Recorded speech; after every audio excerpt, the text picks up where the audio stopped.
무리들을 주님이 배불리 먹이시는 내용이 기록되어 있습니다. 같은 내용인 오병이어의 말씀도 있죠. 주님이 두 번째로 이룩하신 베푸신 기적의 역사입니다. 이 기적은 하나님의 말씀을 들으려고 예수님을 쫓아서 주님을 따라온 무리들에게 베푸신 주님의 전적인 은혜라고 볼 수가 있습니다. 이 기적은 우선 그들의 육신의 허기를 해결해 주셨고, 그 다음으로는 영적인 기갈을, 즉 영적인 배고픔과 목마름을 충족시켜 주셨다고 볼 수가 있습니다.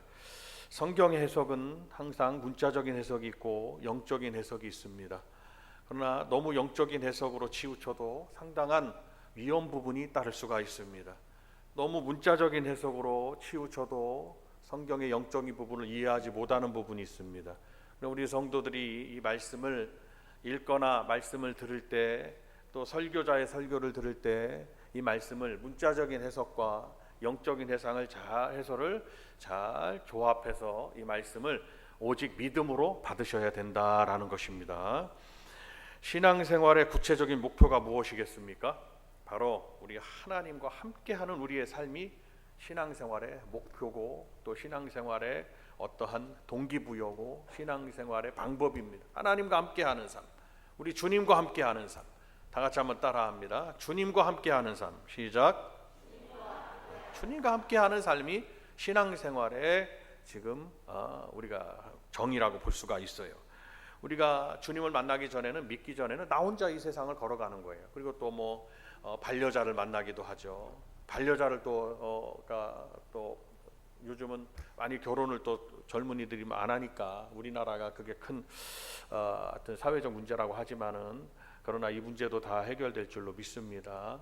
여러분들이 남성은 여성은 남성을 사모하고 가정을 이룩하는 것이 성경의 원칙입니다. 하나님이 원하신 뜻이에요. 그러니까 주님의 뜻이 무엇입니까? 여쭤보면 물론 주의 복음을 위하여 바울 선생 같은 경우는 내가 혼자 있었다. 주의 복음을 전하기 위해서다. 왜냐하면 그때 당시에 바울 사도는 터키로 로마로 안 다니는 곳이 다녔어요. 가정생활을 이룰 수가 없는 그런 사명자였기 때문입니다. 그러나 이제 일반적으로 우리 젊은이들은 가정을 이루죠. 근데 반려자도 만나게 되고 또 친구들도 만나게 되고 사회 속에서 누군가를 만나서 같이 살게 됩니다. 함께 하고 있다는 거죠. 여러분도 잘 아시다시피 영국의 사회학자 베이컨은 유명한 얘기를 했다고 했습니다. 인간은 사회적 동물이기 때문에 혼자 살 수가 없다는 것입니다. 혼자 살 수가 없어요. 같이 살아야 된다는 거예요. 그래서 성경은 아담을 지으시고 하와를 지으시고, 또 하나님께서 손으로 지으신 거예요. 아담과 하와를. 그 다음에 그의 아들들을 주셨죠. 가인과 아벨을 주셨고, 아벨은 형에 의해서 목숨을 잃었고, 가인은 쫓겨났고, 그 다음에 어떻게 합니까? 그 다음에 세 번째 아들 셋을 주셨죠. 막 셋을 통해서 자손이 번창하게 막 하셨고, 함께하게 하셨습니다. 교회에서도 마찬가지예요. 우리 성도들이 함께하는 거예요. 함께라는 것은 굉장히 중요한 것입니다. 우리 성도들이 또 오늘 주일날 모여서 함께 예배 드린다는 것도 얼마나, 혼자의 제단도 있고 가정의 제단도 있고 둘의 제단도 있지만 모여서 이렇게 함께 제단을 쌓는 건 무엇보다도 중요한 의미가 있습니다. 그런데 함께한다는 의미 속에 가장 중요한 함께하는 분이 누구여야 되냐? 하나님과 함께해야 된다. 우리 주님과 함께하는 삶이 우리에게, 성도들에게 있어서 가장 큰 복이고 은혜인 것을 믿으시기를 바랍니다. 그리고 우리는 하나님을 기쁘시게 하는 삶을 사는 거예요. 우리 신앙생활에는 내가 주님을 어떻게 하면 기쁘시게 할까라는 것을 생각해 보시는 이 시간이 돼야 된다는 거예요. 우리 하나님은 눈에 보이시지 아니하는 영적인 존재입니다. 우리는 육신의 눈을 가졌기 때문에 영이신 하나님을 볼 수 없을 뿐이에요. 일례로 아주 쉬운 표현으로, 우리가 눈에 보이는 것만 우리가 다 믿지는 않습니다. 눈에 보이지 않은 물질도 많이 있어요. 우리가 숨을, 인간의 뇌에 3분만 이 폐를 통해서 코로 산소가 들어가죠. 폐가 작용을 하죠. 그리고 심장이 피에 있는 산소를 막 공급하는데 이 속도가 얼마나 빠른지 몰라요. 우리 몸 안에 있는 혈류를 공급하는 이 심장의 펌핑 힘이 얼마나 강한지, 저 끝에까지, 그냥 이 손가락 끝에까지 혈관 하나에 막 피를 막 돌게 만드는, 3분만 내로 피가 안 가면은 사람은 뇌사 상태에 빠집니다. 참 이게 무서운 상황이기도 하고요. 하나님의 역사 속에 우리가 살고 있는데, 하나님의 은혜를 체험하고 살고 있는데, 하나님의 날마다 숨쉬는 순간마다 하나님의 기적이 아닐 수가 없는 거예요. 내가 오늘도 어저께 잠은 주무셨어요. 내가 이렇게 내가 자야 되겠다, 12시쯤 주무셔야 되겠다, 일어나는 건 내 마음대로 일어나지질 않아요. 가만히 생각을 해보세요. 내가 깨야 되겠다고 깨지질 않습니다. 주님이 깨우셔야 오늘도 일어나는 거예요. 가만히 생각해 보면 날마다 기적을 체험하고 있는 것이 우리 성도들의 삶이라는 것을 잘 아셔야 된다. 그리고 우리가 크신 은혜인 것은 날마다 우리의 삶 속에 하나님을 기쁘시게 하는 그러한 목적을 가지고 살아가는 것이 우리 성도들의 삶의 목적이다라는 것을 또한 생각해 볼 수가 있습니다.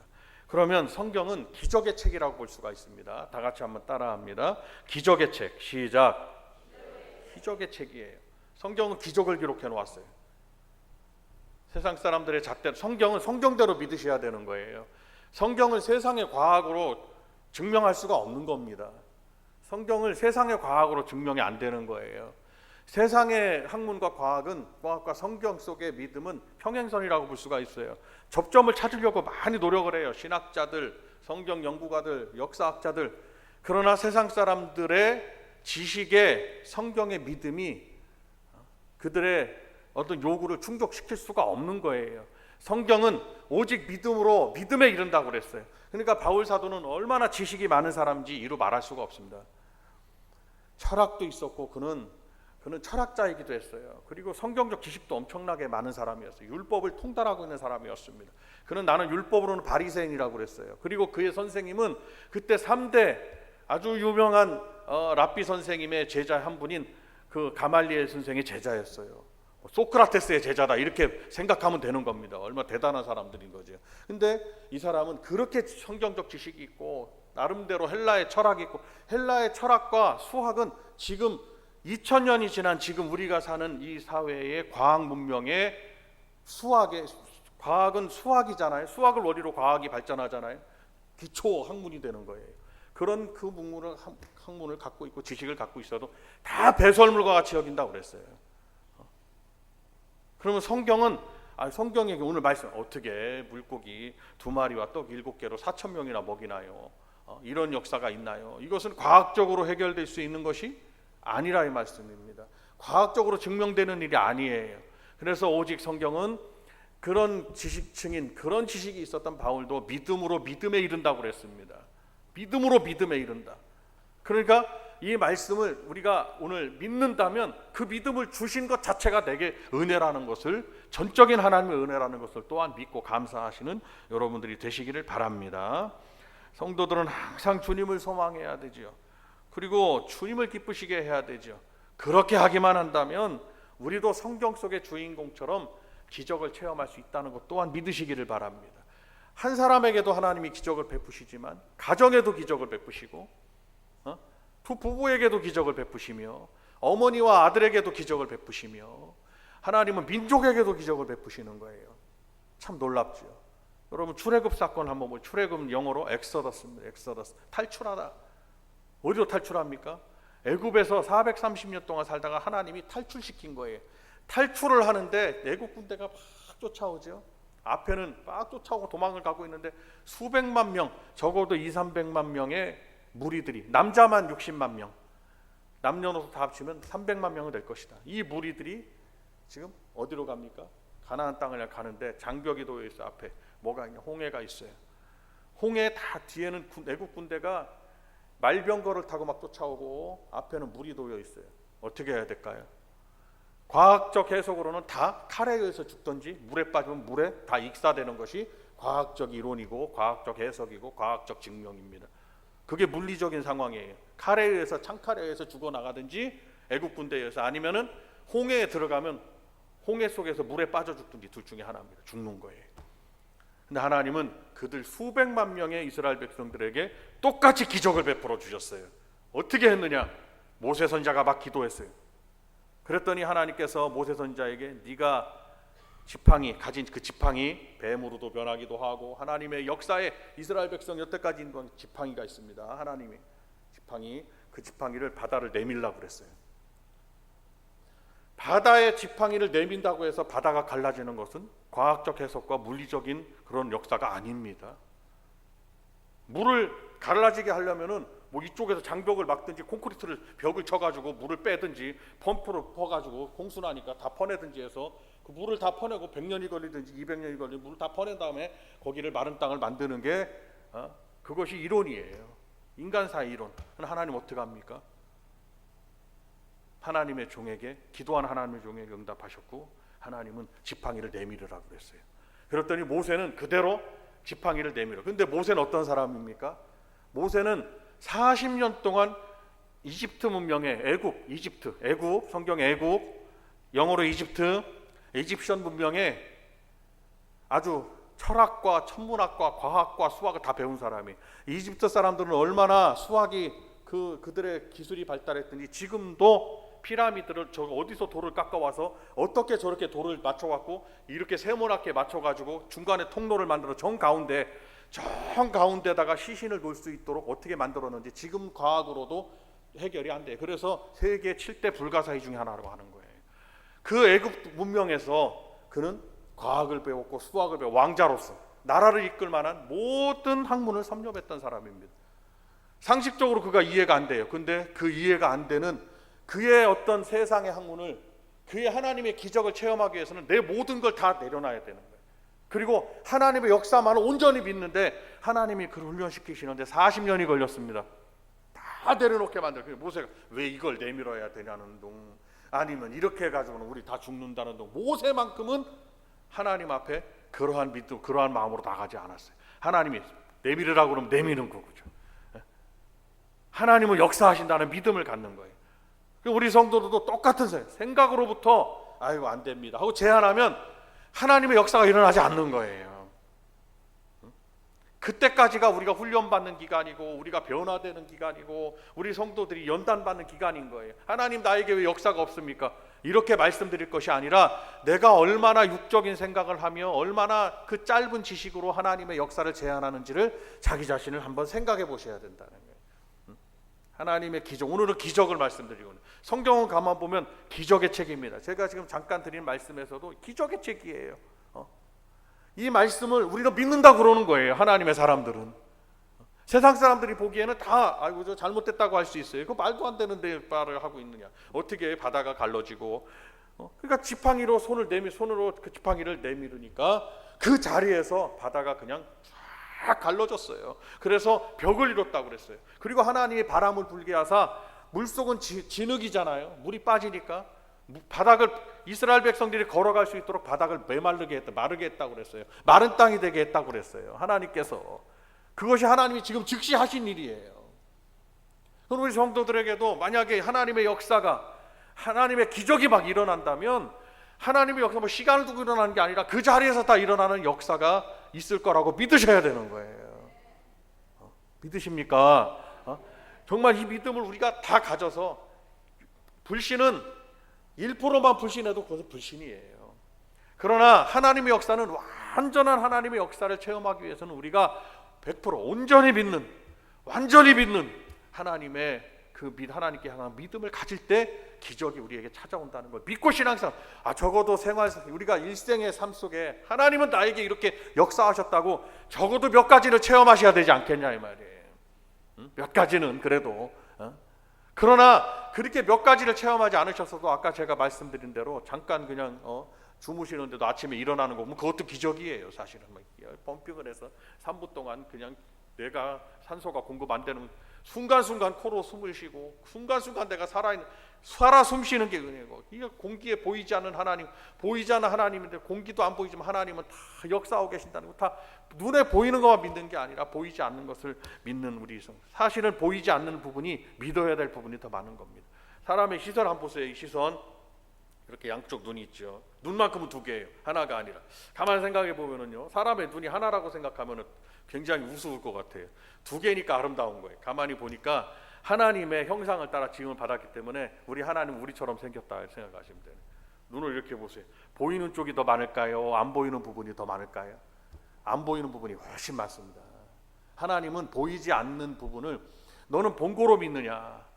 도마에게 뭐라고 말씀하세요? 보지 않고 믿는 자가 못되다고 그랬어요. 천국도 지금 우리가 보이질 않고 있고 우리 육신의 눈으로 지금 요만큼밖에 못 보는데 여기서 제가 이렇게 봐도 요만큼밖에 안 보이는데 이 보이는 것만 믿는다고 하고 있는 거예요. 사람들은, 믿음 없는 사람들은.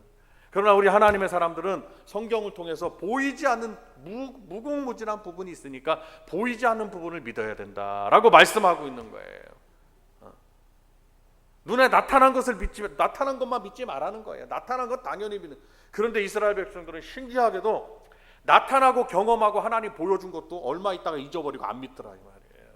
그것이 인간의 죄성이고 인간의 악성이에요. 그러니까 죄성은 뭐냐? 불신이 죄인 거예요. 안 믿는 게 죄인 겁니다. 그러니까 우리가 하나님 앞에 기도할 때 뭐라고 기도해요? 주여 나에게 믿음을 달라 기도하셔야 되는 거예요. 한번 따라합니다. 주여 나에게 믿음을 주옵소서.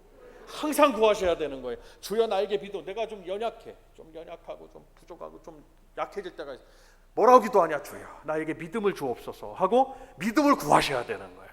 그럼 하나님이 반드시 믿음을 주시는 역사가 있는 거예요. 이스라엘 백성들이 오늘 이 기적을 말씀드리는데 이 7병이요, 7병 7개 떡병자 써가지고요, 이요 2마리 고기 7병이요 이렇게 하는 겁니다. 한자로. 오늘 이 말씀은 가만 생각해 보면 기적이 어떻게 나타나는지를 우리가 생각해 볼 시간이에요. 지금은 기적은 목사님이 지금 방금 전에도 막 성경을 말씀드렸어요. 그것처럼 기적은 말씀을 통하여 나타나는 것을 알 수가 있습니다. 즉 이 말씀을 믿을 때 기적이 나타나는 거예요. 성경 말씀은 이 텍스트 이거는 우리 믿음의 매뉴얼이 뭐냐?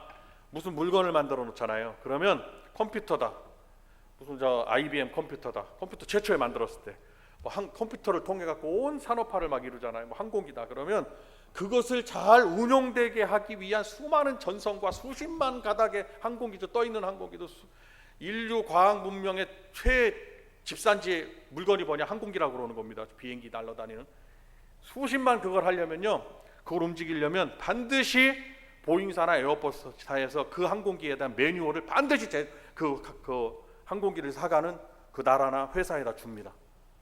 이럴 땐 이렇게 하고 이럴 땐 이렇게 하고. 그러면 그 매뉴얼을 누가 익히느냐? 조종사들이 익혀요. 그래서 뭐가 문제가 있으면 그 매뉴얼을 보고 몇 번을 차단하고 뭐를 내리고 뭐를 하고 전부 다 거기 나와 있는 거예요. 그대로 하지 않으면은 문제가 생기는 거예요. 사망에 이르르는 거예요. 똑같습니다. 성경 말씀은 우리 성도들의 신앙의 매뉴얼이에요. 이대로만 하면 되는 거예요. 여기다가 붙인다든지 뭐 내 마음대로 뺀다든지 하면 안 됩니다. 성경대로 해서 종교개혁의 슬로건도 뭐냐? 오직 성경으로라고 말했어요. 오직 성경으로. 우리 다 같이 한번 따라합니다. 두 번째로 오직 성경으로. 시작. 오직 성경이에요. 성경으로 출발해서 성경으로 끝나요. 그러면 성경은 제가 서두에도 말씀드린 성경은 기적으로 시작하여 기적으로 끝나고 있다는 것을 잘 아셔서 그 기적은 신화 속에 설화 속에 무슨 창조의 한 부분이 아니에요. 하나님의 기적은 우리에게도 오늘날 지금 이 우주선이 날아다니고 지금 이 지구가 아닌 저 다른 행성에다가 거기다 사람들이 살 곳을 마련한다고 이사 가야 된다고 그렇게 하는 지금 이 과학 문명이 발달한 이 시대에도 기적은 우리에게 하나님의 기적은 계속되고 있다는 것을 믿으시기를 바랍니다. 믿어야 된다 이 말이에요. 기적은 말씀을 통해서 이 말씀을 믿기만 하면 여러분 우리 주님은 물고기 2마리와 떡 7개로도 4,000명을 먹이신 주님이세요. 뭘 말합니까? 주님에게는 부족한 것이 없다는 거예요. 주님에게는 넉넉하다는 거예요. 여러분과 제가 뭔가 부족하다면 우리 주님 앞에 구하시기를 바랍니다. 주님이 채워주시는 역사를 체험하시기를 바랍니다. 부족하다고 예수 믿어도 소용없다고 기도해도 아무 소용없다고, 여러분 이것은 불신이에요. 소용없다는 자체가 불신인 겁니다. 우리 주님은 하실 수 있다는 믿음으로 끝까지 나아가셔야 되는 거예요. 그러면 반드시 그 믿음을 가는. 근데 그 말씀이 나의 의지가 아니라 말씀에 의지하여 우리가 기적을 바라고 나아가셔야 된다는 것입니다. 그래서 우리는 말씀을 사모하는 거죠. 히브리서 4장에도 하나님의 말씀을 살았다고 그랬습니다. 운동력이 있다고 그랬습니다. 하나님 말씀은 좌우에 날이 선 어떤 것보다도 예리하다고 그랬습니다. 그리고 우리의 혼과 영과 골수를 찔러 쪼개기까지 하고 마음과 생각을 다 하시고 감찰하시고 그 뜻을 다 하신다고 그랬어요. 하나님 말씀은 살아있다고 그랬습니다. 죽은 말씀이라고 안 했어요. 이 말씀은 40명의 기록자에 의해서 1500여 년 기록 연대를 한번 합쳐보니까 1500여 년 동안 성경 말씀이 한 가지 주제로 기록되어 있단 말이에요. 역사의 기록을 보십시오. 우리나라 조선왕조실록, 고려 실록 이런 것들을 보면 쭉 해가지고 왕조 이어서 연결해서 계속 하거든요. 읽고 또 쓰고는. 성경은요, 쓴 사람들이 각자 다 달라요. 나라 다르고 다 어디 다르고 환경이 다르고 연대가 다르고 다 다른데 성경은 일목요연하게 성경은 하나님의 말, 그러니까 가만히 보니까 성경은 하나님이 그 사람을 그때 사람들을 쓰셔가지고 그 사람들이 하나님의 말씀을 대필만 한 것이다 라고 여기고 있는 겁니다. 하나님이 쓰신 것이다. 하나님의 말씀은 지금도 우리에게 살아있다는 것을 믿으시길 바랍니다. 결단코 인간의 허언이 아닙니다. 주님의 말씀은 죄인을 의인되게 하는 말씀이고 병자를 막 치료하는 말씀이기도 하고 고난 중에 하나님은 고난을 이기게 하사 승리를 주신 하나님이기도 하고 오늘 말씀처럼 4,000명이 그냥 7병2호로 배부르게 먹고 7광주리가 남는 역사를 체험하기도 하는 말씀이라 이 말씀이에요. 주의 이 기적은 또한 사랑으로 이루어지는 것을 알 수가 있습니다. 자, 2절 말씀을 여러분들이 같이 한번 읽겠어요. 오늘 본문 말씀 주님이 뭐라고 말씀하시는지. 자, 2절 시작.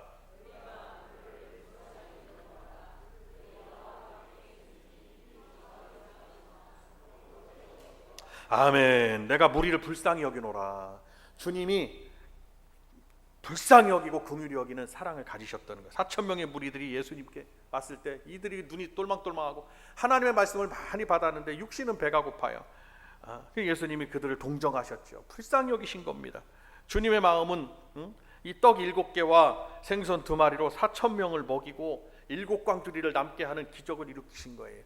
그러니까 긍휼히 여기는 곳에 사랑이 있고 사랑이 있는 곳에 기적이 있다는 말씀을 잘 기억하시기를 바랍니다. 세 번째로 기적은 헌신할 때 이루어지는 것을 알 수 있어요. 헌신이라는 것은 엄밀히 따지면 전부를 바친다는 의미가 있습니다. 성경의 헌신은 4,000명이 소유한 음식은 떡 7개하고 물고기 2마리입니다. 그것도 작은 물고기라고 그랬어요. 한 명이 먹기에도 충분치 않은 겁니다. 비록 적은 양일지라도 그런데 주님에게 바쳐졌어요. 다 드려진 거예요. 기적이 나타난 겁니다. 많고 적음의 문제가 아닙니다. 이것은 일부냐 전부냐의 문제인 거예요. 우리 주님은 가만히 보면 전부를 원하시는 거예요. 우리 주님 앞에 나올 때도 마음 한 곳을 딴 데다 두지 마시기를 바랍니다. 주님께 온전한 마음으로 나오셔야 돼요. 성도들의 온전한 마음을 주님은 원하고 계신 거예요. 어느 한 곳에라도 마음을 뺏기지 않기를 원하시는 거예요. 그런데 사람들이 마음을 뺏기는 곳이 어디냐? 대부분 보면 물질의 마음을 뺏기는 것을 알 수가 있습니다. 교회는 성도들의 물질을 요구하는 곳이 아니에요. 잘못 오해하신 거예요. 교회는 뭐를 요구하는 곳이냐? 우리 주님은 성도들의 뭐를 원하시냐? 마음을 원하시고 믿음을 원하신다는 것을 아셔야 됩니다. 그 믿음을 드리고 마음을 드리는 중에 내가 하나님 앞에 10배 1조도 드리고 감사도 드리고 물질로 드리고 두 손과 발에 헌신도 드리고 다 드리고 그 믿음 안에 포함되어 있는 거지, 교회 세상 사람들이 교회를 곡해하고 있는 것입니다. 우리 교회도 마찬가지예요. 우리 하나님이 우리에게 원하시는 것은 성도들의 믿음을 원하신다는 것을 여러분 믿으시기를 바랍니다. 그러면 뭘 원하시느냐? 주님 앞에 내가 드리는데 일부가 아니라 온 전부를 하나님 앞에, 내 삶의 전부를 하나님 앞에 바칠 수 있는 믿음의 사람이 돼야 된다. 근데 성경은 몇 가지로 그것을 뭐라고 그러냐? 네 보물이 있는 곳에 네 마음도 있다고 그랬으니까 그것을 주님이 그렇게 편파적으로 연결시키신 것이 아니라 가장 귀한 것에 그 성도들은 마음이 있다 이거예요. 근데 사렙다 과부는 전부를 드렸습니다. 아브라함은요 자기의 목숨보다 귀한 아들을 드렸어요. 그래서 물질에 비교할 수가 없었던 거예요. 아브라함이 100살에 난 아들 이삭은. 하나님은 그를 번제로 드리라고 하셨잖아요. 근데 그의 심장에 칼을 꽂으려고 하니까 하나님이 그를 말리셨잖아요. 여러분 창세기를 한번 잘 읽어보십시오. 하나님 앞에 우리가 물질을 드려요. 하나님 앞에 물질을 하나님 앞에 공수로 나오지 아니하고, 공수는 빈손을 말합니다. 근데 하나님 앞에 물질을 드립니다. 근데 드리는데도 어떤 과부는요 생활비 전부를 드렸다고 그랬어요. 근데 어떤 부자들은요 많이 있는 것 중에 일부를 드렸대요. 주님이 누가 가장 많이 드렸냐? 전부를 드린 그 과부가 하나님 앞에 다 드렸다. 이게 그의 믿음을 인정하는 과부의 믿음인 것이었습니다. 이는 성경에 계속해서 말씀을 해주시고 있는 것입니다. 여러분, 우리가 아셔야 될 일이 있습니다. 열매를 맺기 위해서는 반드시 씨를 뿌려야 되는 거예요. 기도의 씨도 뿌려야 되고, 물질의 씨도 뿌려야 되고, 말씀의 씨도 막 뿌려서 구원의 열매도 맺어야 되고, 뿌릴 때 하나님 앞에 드려질 때 30배, 60배, 100배로 걷어지는 거 아니겠냐라고 성경은 말씀하는 것입니다. 성도들의 물질 생활은 때로는 이와 같은 그러한 때로가 아니라 항상 이와 같은 그러한 생활이 되어야 된다고 여겨집니다. 하나님께 전부를 드리는 믿음을 가져보십시오. 하나님께서 일생에 저와 여러분의 물질을 책임져 주시는 은혜를 베풀어 주실 줄로 믿습니다. 성경은 말씀하셨어요. 하나를 심으면 몇 가지 난다 이렇게 하지만 성경은 30배, 60배, 100배로 거두는 기적을 하나님이 베풀어 주신다고 했어요. 온전히 다 드려지는 저와 여러분들이 되시기를 바랍니다. 마음도 뺏기지 말고, 물질도 하나님 앞에 아까워하지 말고 하나님 앞에 다 온전하게 다 드리는 그러한 성도가 돼서 저는 바라건대 우리 자녀들의 삶까지라도 정말 물권을 누리고 살기를 간절히 바라고 기도합니다. 기적은 겸손함으로 그리고 인내할 때 이루어지는 것을 알 수가 있습니다. 6절을 보면, 6절을 다시 한번 같이 읽겠습니다. 6절입니다. 시작. 예수께서 무리를 명하여 7개를 가지사 축사하시고 떼어 제자들에게 주어 나누어 주게 하시니 제자들이 무리에게 나누어 주더라. 아멘. 이 말씀에서 가장 우리에게 각인력을 주는 말씀은 예수께서 무리를 명하사 앉게 하셨다는 것입니다. 이 앉게 했다는 것이 굉장히 중요한 영적인 의미가 있는 것을 알 수가 있습니다. 하나님께 예배드리기 위해서 앉아 계셔야 되는 거예요. 말씀을 읽기 위해서도 앉아야 됩니다. 기도하기 위해서 당연히 앉아 계셔야 되는 거예요. 성도의 앉는 자세는 자신의 필요를 다시 생각하고 죄를 회개하는 자세라고 볼 수가 있습니다. 앉는 자세는 순종하는 자세라고 볼 수가 있고, 겸손한 마음의 표현이라고 볼 수가 있고, 주님의 말씀을 기다리는 신앙인의 태도라고 볼 수가 있으며, 이 앉아서 자신을 겸손히 낮추는 성도에게, 그리고 기다리는 성도에게 하나님은 분명히 기적을 베풀어 주시는 줄로 믿습니다. 마지막으로 기적은 기도로 나타나는 것을 알 수가 있어요. 성도들이 행해야 되는 신앙의 행위 중에 기도는 필연적인 겁니다. 해도 되고 안 해도 되는 부분이 아니에요. 반드시 하셔야 되는 거예요. 기도 생활이 끊어지면 언제든지 풍전등화와 같은 거예요. 활활 장작불이 하면 캠프파이어를 합니다. 장작불이 막 활활 타고 있어요. 바람이 불어도 잘 안 꺼집니다. 그죠? 예전에 지금 막 캠프파이어 하면 소방사가 출동하니까 캠프파이어를 안 하는데, 예전에는요 수련회 목사님 중고등부 때 수련회 할 때 무슨 캠프파이어를 하고 무슨 뭐 거기서 찬양을 하고 막 장작을 막 다 세워놓습니다. 전도사님들이 막 거기다 불을 붙입니다. 그때는 어떻게 그렇게 막 산속에서 다 하고 그랬는지 몰라요. 신기하게 그때는 불도 안 단 것 같은데 요즘은 불도 잘 나고 한번 불이 타오릅니다. 그러면요 바람이 불거나 활활 타오르 비가 나면은 비가 와도 잘 꺼지지가 않습니다. 그런데 촛불을 한번 점점점 연약해져 가지고 불이 그냥 점점점 꺼져가 보세요. 활활 타오를 때는 절대로 꺼트릴 수가 없어요. 사탄이가 절대로 꺼트릴 수가 없어요. 근데 꺼져갈 때는요 후 한 번만 해도 그냥 꺼진다는 것을 잘 아셔야 되는 거예요. 성도가 기도할 때 활활 타오르는, 날마다 활활 타오르는 거예요. 기도하지 않으면 꺼져가는 거예요. 점점 꺼져가. 사탄이가 가만히 있다가 바람만 후 하고 부르면 그냥 꺼져버리는 거예요. 믿음의 불이 그냥 꺼져버려요. 참 불 붙이기가 힘든 거예요. 꺼져버리면은. 그러니까 어떻게 해요? 지금 말씀드린 대로 기적은 기도로 나타날 뿐만 아니라 이 성도들이 하나님의 역사를 체험하기 위해서는 반드시 기도하고 사셔야 되는 거예요. 자, 옆에 분에게 말씀해 주세요. 반드시 기도하는 성도가 되자고 말씀해 주세요. 시작. 옆에 분하고 막 이러지 말고 정말 꼭 기도하는 성도가 되자고 말. 한 번 더 꼭 기도하는 성도가 됩시다. 시작. 떡 7개를 가지사 주님이 축사하시고 축복하셨다고 그랬습니다. 주님이 축사하시고 축복하셨어요.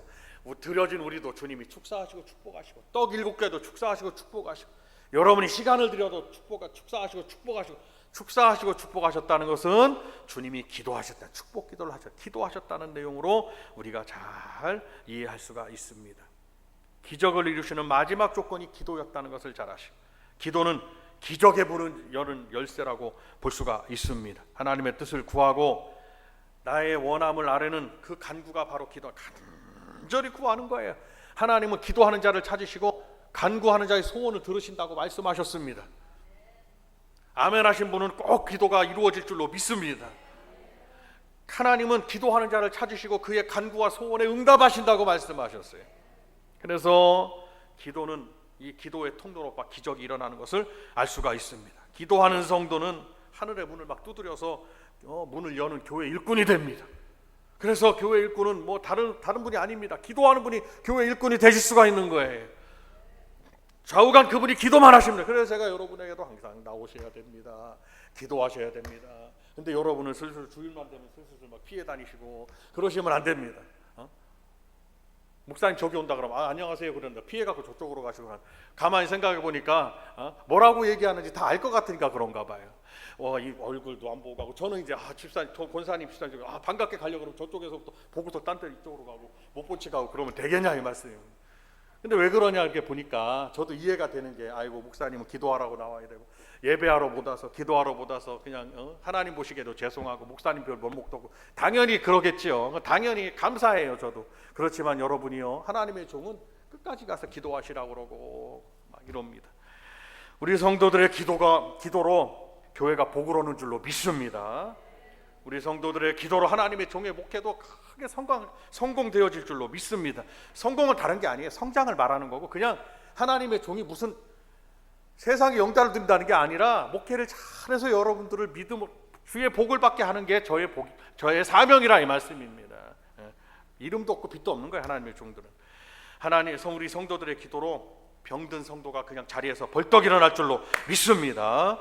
우리 성도들의 기도로 어려운 분이 있으면 그 가난도 막 떠나갈 줄로 믿습니다. 우리 성도들의 기도로 주님이 약속하신 교회에 약속하신 기적이 우리에게 막 일어날 줄로 믿습니다. 할렐루야. 우리가 기적의 주님을 바라보면서 막 기도하고 믿음을 가지고 나가고 우리가 주의 긍휼도 막 인내함으로 겸손함으로 나아가는 우리 복된 교회 성도님들이 다 되시기를 축원을 드립니다. 우리 함께 두 손을 드시겠습니다.